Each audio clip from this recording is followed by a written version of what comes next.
It's self-portrait with a little fringe on it, a zipper front pocket. Thanks, baby. Whoa, let it all go in. Mama needs it all today.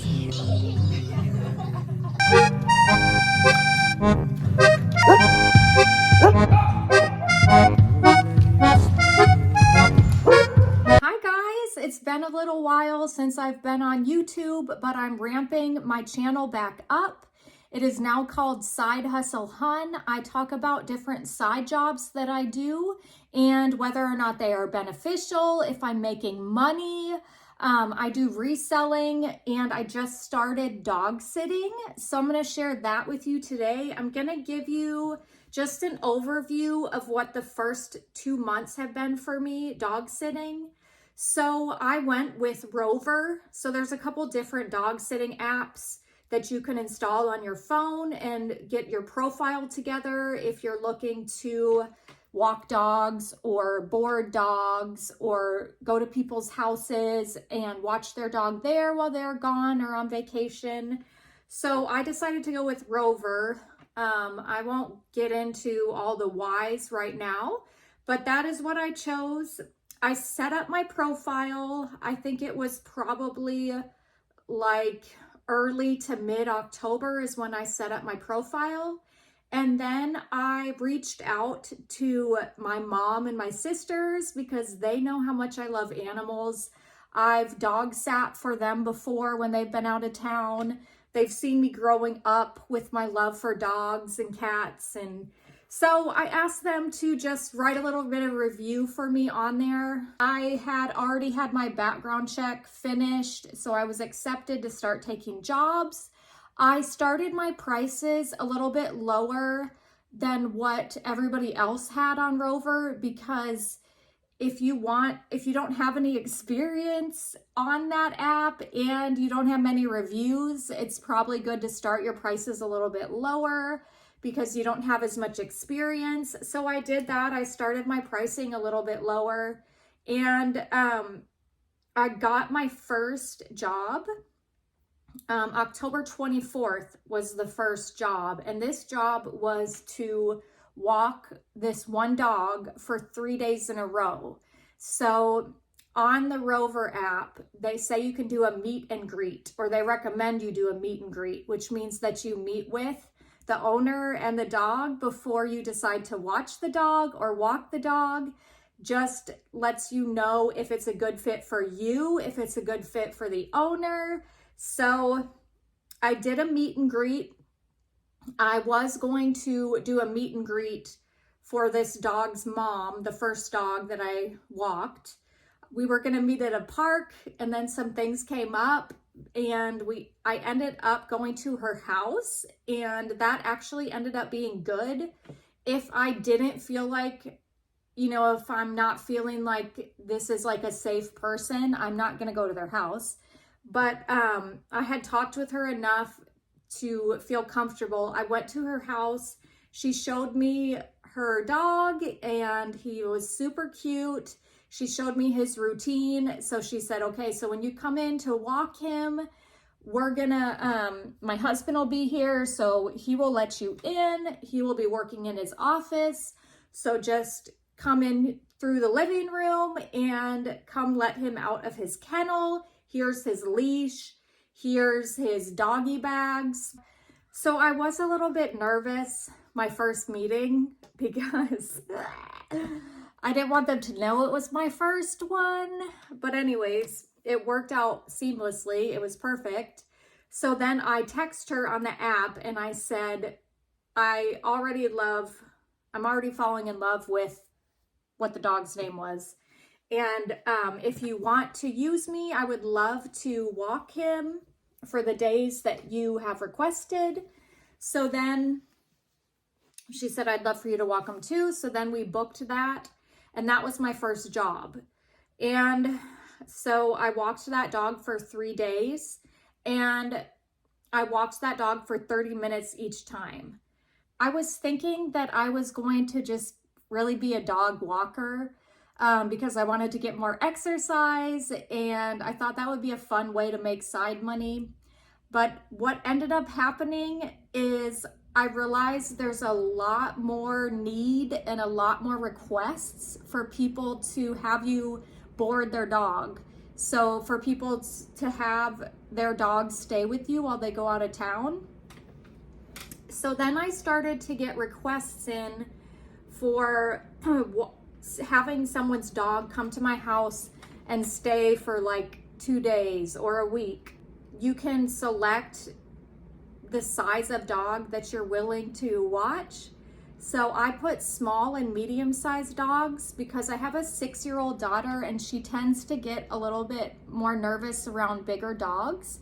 Just for me personally and my daughter, I thought, let me just put small and medium dogs down and those will be the ones that I'll watch. So when I got my first request to have a dog in my home while a lady was traveling, I talked with her through the app. So the app will not give you their phone number. It just lets you have a conversation with them, kind of like you're texting, but it's all through the app. So anyways, the first lady was going to be out of town for a couple days and just needed somebody to watch her dog. So I asked her, do you want to do a meet and greet before? And she said, no, I can meet you quick when I drop him off. So I was able to look at her profile. Again, I felt like it was a safe situation. So I went ahead and accepted that job.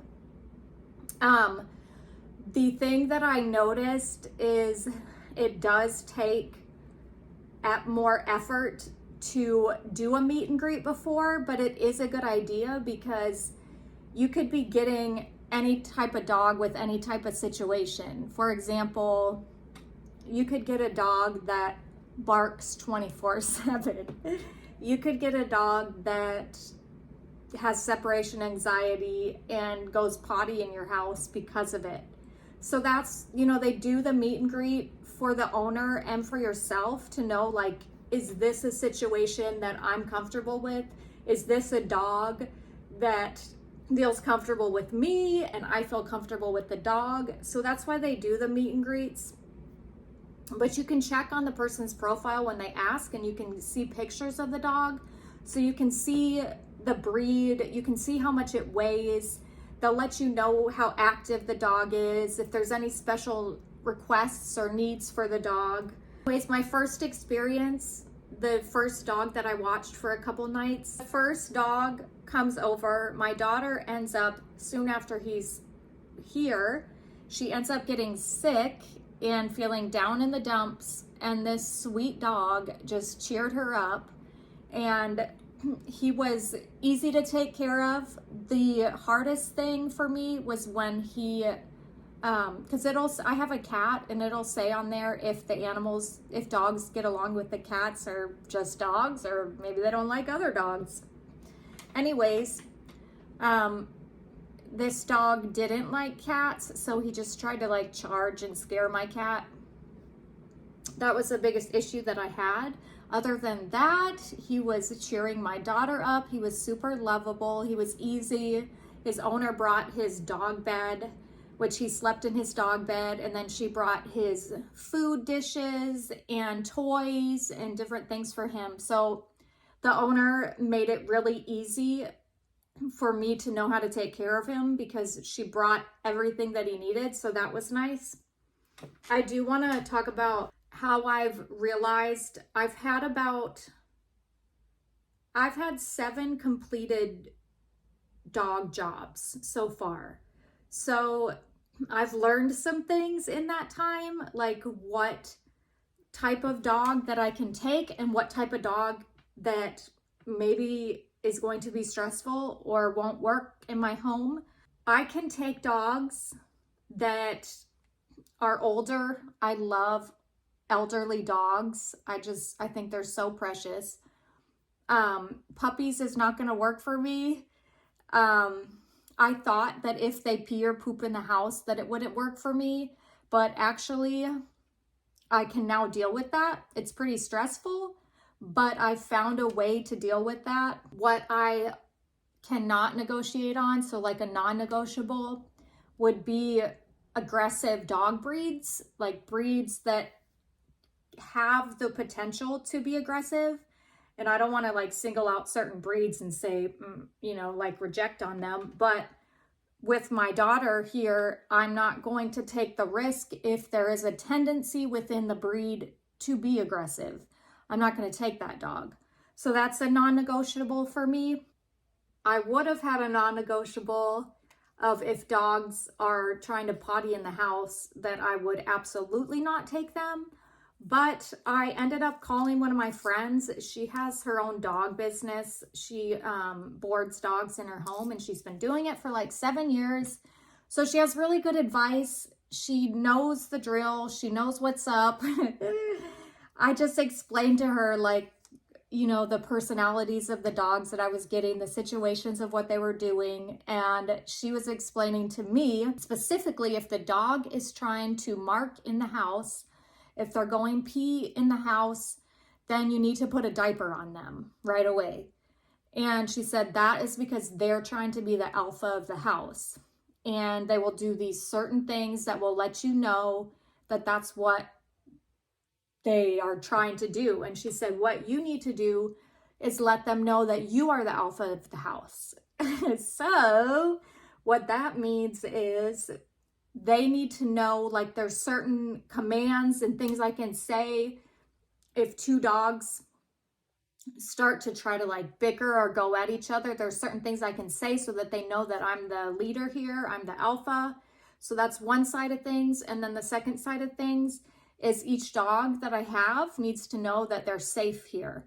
So to comfort them and to know that there is a leader here and you are safe and I love you and I'm happy to have you. So I've had multiple occasions where I have two dogs at one time. And it does matter how the dogs get along. Some dogs will get anxious and pounce on the other dog, or some dogs will try to bully. But then, like, I'm not trying to say all the negatives. Then there's the positives, why they're like such a blessing in the home and they bring joy and happiness. My daughter got her tonsils out. I had a couple dogs scheduled that I was going to dog sit. They were going to stay here while their owners were away. And my daughter had her tonsils scheduled for a later date, but then they could get her in. So this was during Thanksgiving break. And so she went through she had surgery to have the tonsils out. We had dogs in the home when she was at the hospital. Then we came back home, and then the dogs were there when she was healing.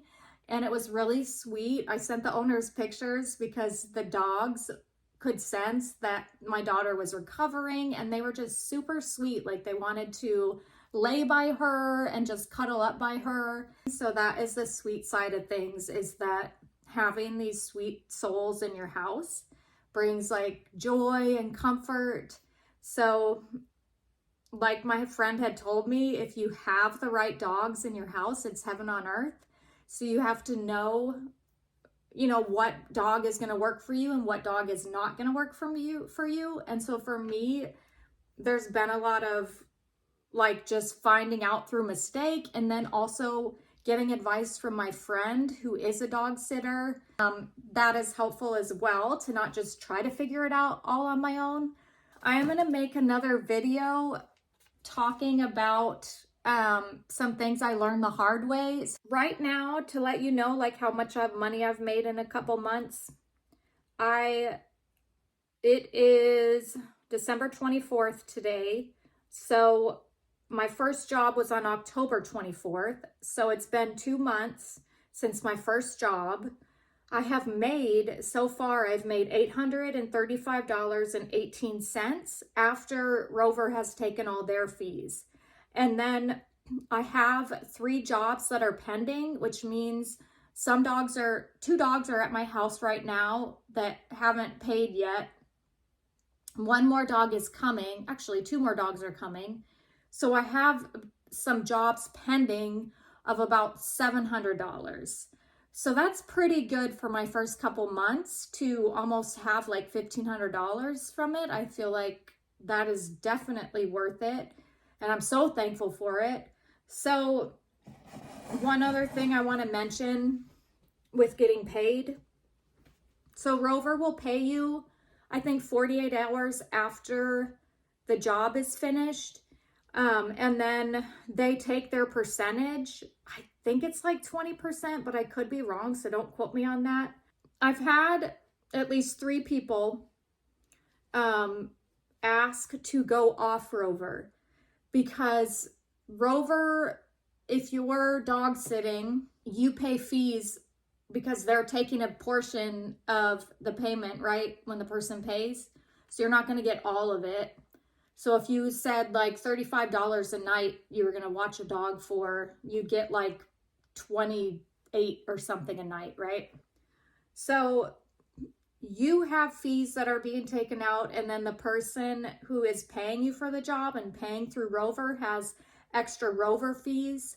But the good thing about that is Rover has insurance, and it's just more protection for the owner and for the dog sitter to do it through the app. But I have had some people say, hey, I don't want to pay these extra fees and I want you to get your full amount. So can we do this? Can I Venmo you, each night what I'm going to pay you? So I have, with 3 people so far, done jobs off Rover, meaning they pay me directly instead of the app paying me. I think that's the main gist of what I wanted to do in this video. So next video, I'm gonna be going over some things I've learned the hard way. And hopefully that'll help you out. Please like and subscribe, and I will see you next time. Bye.